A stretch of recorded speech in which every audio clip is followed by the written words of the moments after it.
Hi, dream home എന്ന എൻ്റെ YouTube ചാനലിലേക്ക് ഏവർക്കും സ്വാഗതം. ഇന്ന് ഞാൻ വന്നിട്ടുള്ളത് ചെണ്ടുമല്ലിയുടെ വീഡിയോ ആയിട്ടാണ്.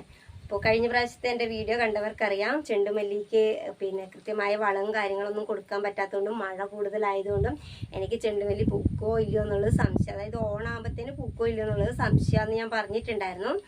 അപ്പോൾ കുറേ ആൾക്കാർ എനിക്ക് അതിന് വേണ്ടി കമൻറ്റ് ഇട്ടിട്ടുണ്ടായിരുന്നു, ഇന്ന വളം ചെയ്താൽ മതി അല്ലെങ്കിൽ ഇന്നത് ചെയ്താൽ മതി എന്നെല്ലാം പറഞ്ഞിട്ടുണ്ടായിരുന്നു.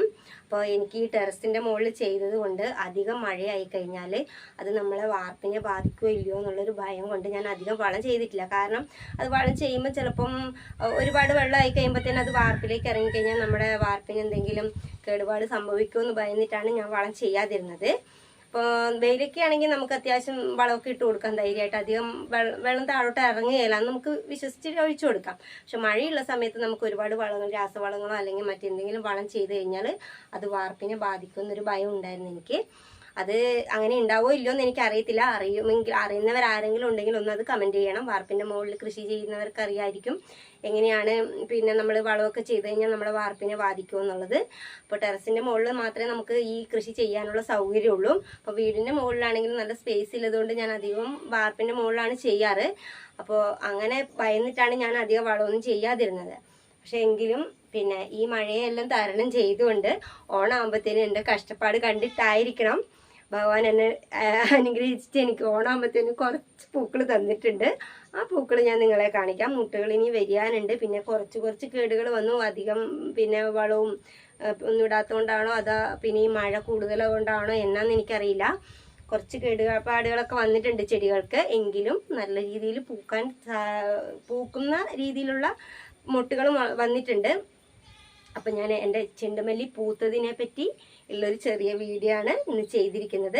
അപ്പോൾ എല്ലാവർക്കും എൻ്റെ ചെണ്ടുമല്ലി പൂത്തോ ഇല്ലയോ എന്ന് അറിയാനൊരു ആകാംക്ഷ ഉണ്ടാവുമല്ലോ. അപ്പോൾ കാണിച്ചു തരാം എന്തായി എന്നുള്ളത്, കാണിച്ചു തരാം വാ. അപ്പോൾ കണ്ടല്ലോ, നമ്മുടെ ചെണ്ടുമല്ലി ഈ അവസ്ഥയിലാണുള്ളത്. ഒരുപാടൊന്നും പൂത്തിട്ടില്ല, എങ്കിലും നമുക്ക് ആവശ്യത്തിനുള്ള പൂവ് ആയിട്ടുണ്ട്. ഇത്രയും പോലും ഞാൻ പ്രതീക്ഷിച്ചതല്ല. അപ്പോൾ ഇത്രയും തന്നെ ആയത് ഭാഗ്യം. ഇതെല്ലാം കാറ്റും വന്നിട്ട് ഒടിഞ്ഞു പോയതാണ്. ഇനി ഇതിനെല്ലാം കമ്പ് കുത്തി കൊടുക്കണം. ഇതിൻ്റെ എല്ലാം ഇതാണ് ഫസ്റ്റ് വിരിഞ്ഞ പൂവ് കേട്ടോ. ഫസ്റ്റ് വിരിഞ്ഞ പൂവാണ്. ഇനി ഇതിനകത്ത് ഇനിയും വിരിയാനുണ്ട്. ഇതിപ്പം പകുതിയേ വിരിഞ്ഞിട്ടുള്ളൂ, ഇനിയും വിരിയാനുണ്ട്.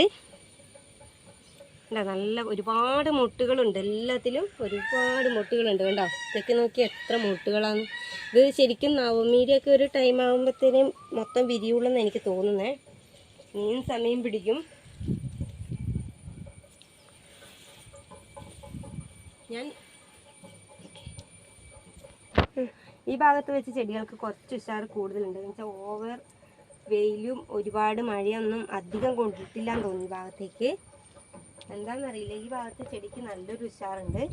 ഇവിടെ കൂടുതലും ഈ ചെടിയിലൊക്കെ ഉള്ള മുട്ടുകൾ നോക്കിയിട്ട് എത്രയാണ് മുട്ടുകൾ നോക്കിയിട്ട് എന്താ ഭംഗി. അപ്പം എൻ്റെ ചെണ്ടുമല്ലിയുടെ ഭംഗി എല്ലാവരും കണ്ടല്ലോ. ഇതിലൊക്കെ ഒരുപാട് മുട്ടുകളുണ്ട്. ഇത് മുഴുവനും വിരിഞ്ഞ് കഴിയുമ്പോൾ നല്ല ഭംഗിയായിരിക്കും കാണാൻ. നല്ല വലിപ്പം വെക്കും, കാരണം ഇതിൻ്റെ ഉള്ളിലെ അടുക്കുകൾ കണ്ടാൽ അറിയാം. നല്ല വലിപ്പം വെക്കുന്നതാണ്. ഞാനിത് നടുന്ന സമയത്ത് അവരെനിക്ക് ഈ ചെടി തരുമ്പം 2 ട്രേയിൽ ഓറഞ്ച്, 1 ട്രേയിൽ മഞ്ഞയെന്നാണ് പറഞ്ഞത്. പക്ഷെ ഇപ്പം നിലവിൽ വിരിഞ്ഞ് വന്നപ്പോൾ തേച്ചും ഓറഞ്ചായിപ്പോയി. അപ്പോൾ നമുക്കത് തരുന്നവർ ശ്രദ്ധിക്കാത്തതുകൊണ്ടാണ് ഇങ്ങനെ സംഭവിക്കുന്നത്. നമുക്കിപ്പോൾ അവർ പറയുന്നതല്ലേ നമുക്കറിയില്ല. അവർ മഞ്ഞാന്ന് പറഞ്ഞു, അത് നമ്മൾ മഞ്ഞയായിട്ട് മേടിച്ചു. ഓറഞ്ച് എന്ന് പറഞ്ഞാൽ ഓറഞ്ച് മേടിച്ചു. പക്ഷെ നമ്മളിതെല്ലാം നട്ട് കഴിയുമ്പോൾ ഈ പൂ മൊത്തം വിരിഞ്ഞ് കഴിയുമ്പോൾ ഒറ്റ കളറാകുമ്പോൾ നമുക്കതൊരു ഭയങ്കര വിഷമം. നമ്മൾ ഇത്രയും കഷ്ടപ്പെട്ട് വളർത്തിക്കൊണ്ട് വന്നിട്ട് ആ ചെടി ഒരു പൂവാകുമ്പം അത് നമുക്ക് ഭയങ്കര ഒരു വിഷമമായിരിക്കും. അപ്പം അത് തരുന്ന അവരും ശ്രദ്ധിക്കുകയില്ല. നമുക്കത് ചെടി കണ്ടാൽ പെട്ടെന്ന് മനസ്സിലാവുകയില്ല. അപ്പോൾ ഇതെല്ലാം പൂത്ത് കഴിയുമ്പോഴല്ലേ നമുക്കിത് ഓറഞ്ച് ഏത് മഞ്ഞ ഏതെന്ന് തിരിച്ചറിയാൻ പറ്റുന്നുള്ളൂ. ഇതാണിപ്പോൾ എൻ്റെ ചെടിയുടെ അവസ്ഥ. ഈ വിരിയെന്ന് പ്രതീക്ഷിച്ചിട്ട് മൊത്തം വിരിഞ്ഞിട്ടില്ല. ഒരു 3-4 തൈ മഞ്ഞച്ചെടി കാണുന്നുണ്ട്. ബാക്കിയെല്ലാം ഇനി വിരിയാനുള്ളതിലുള്ളതാണോ എന്ന് എനിക്കറിയത്തില്ല. ഇനി വിരിയാനുണ്ട് കുറച്ച്. ചിലപ്പം മഞ്ഞയുണ്ടോയെന്ന് അറിയത്തില്ല. നമുക്കിതല്ലാതെ കുറച്ചൊരു 10-20 തൈ വേറെയും കിട്ടിയിട്ടുണ്ടായിരുന്നു. ഇനി അതാണോ ഈ മഞ്ഞാന്നും മനസ്സിലാവുന്നില്ല. എന്തായാലും ഒരു 2 ആഴ്ചക്കുള്ളിൽ ഏകദേശം എൻ്റെ ചെടി മൊത്തം പൂക്കുന്നതായിരിക്കും. അപ്പോൾ ഞാൻ അതിൻ്റെ വീഡിയോ തീർച്ചയായിട്ടും നിങ്ങളുടെ അടുത്തിടുന്നതായിരിക്കും. പിന്നെ ഓണത്തിൻ്റെ തലേ ദിവസം നമ്മൾ ഒരുവിധം പൂവെല്ലാം പറിക്കും. വിരിഞ്ഞ ഒരുവിധം പൂവെല്ലാം പറിക്കാമെന്നാണ് വിചാരിക്കുന്നത്. എന്തായാലും നമ്മൾ തോറ്റുപോവാതെ നമ്മുടെ ഏകദേശം നമുക്ക് ഇടാനുള്ള പൂവ് ഒരു അത്യാവശ്യം നമുക്ക് കൊടുക്കാനുള്ള പൂവും ആയിട്ടുണ്ട്. ഓണത്തിൻ്റെ തലേ ദിവസമൊക്കെ ആകുമ്പോഴത്തേന് കുറച്ചും കൂടെ വിരിയാനുണ്ട്. അപ്പോൾ എല്ലാവർക്കും എൻ്റെ ഈ വീഡിയോ ഇഷ്ടമായിട്ടുണ്ടെങ്കിൽ എല്ലാവരും ലൈക്ക് ചെയ്യണം, ഷെയർ ചെയ്യണം, സബ്സ്ക്രൈബ് ചെയ്യണം, അതുപോലെ കമൻറ്റും ഇടണം. അപ്പോൾ മറ്റൊരു വീഡിയോ ആയിട്ട് വീണ്ടും വരുന്നവരെ എല്ലാവർക്കും ബൈ.